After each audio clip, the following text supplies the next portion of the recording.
Nous avons quitté Saint-Martin et Saint-Barth, destination Saint-Kitts-et-Nevis.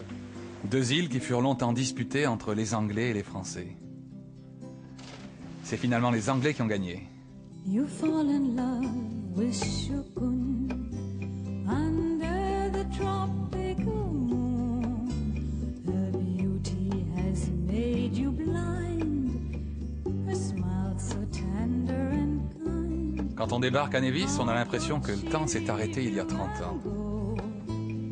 You told her I love you so. Une des activités les plus rentables de l'île, c'est la vente de très beaux timbres-poste de collection.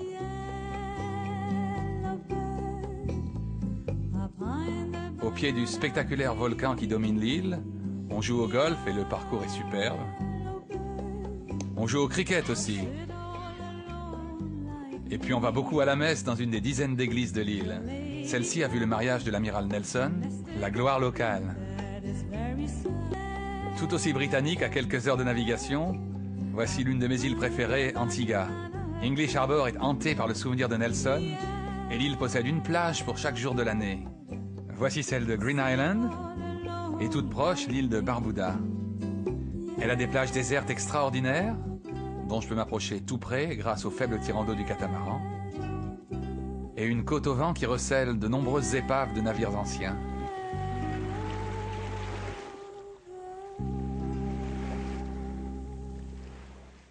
Au sud de la Guadeloupe, je franchis le canal des Saintes pour me diriger vers la Dominique. Dès l'approche, le comité d'accueil est au rendez-vous. Des garçons en barque viennent proposer leurs services, ravitaillement ou excursion. La petite ville de Portsmouth somnole sous le soleil, avec ses jolies maisons et son petit marché. La presse à canne à sucre donne la boisson la plus naturelle qui soit.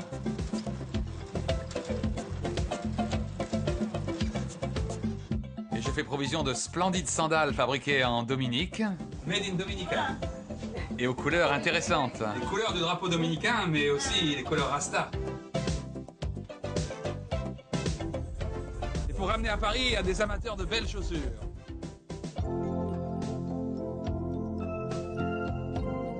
Et je m'embarque sur un canot à rame pour entreprendre la remontée de la rivière indienne.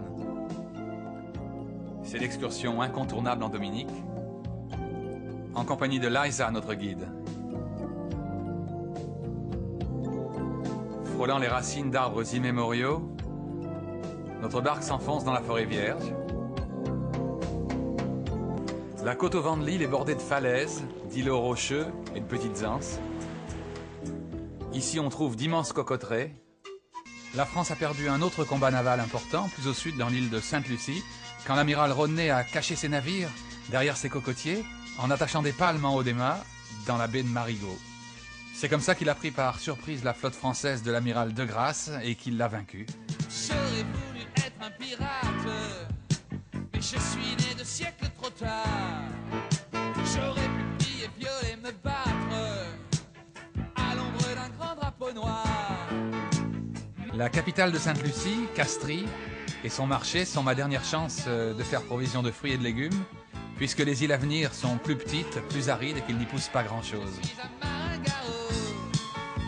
Voleur d'images, je suis un voleur d'images. J'ai dans mes souvenirs des chagrins, des plaisirs, des rêves, des désirs, des joies, des soupirs. Mais je dois repartir, c'est une question de cadrage.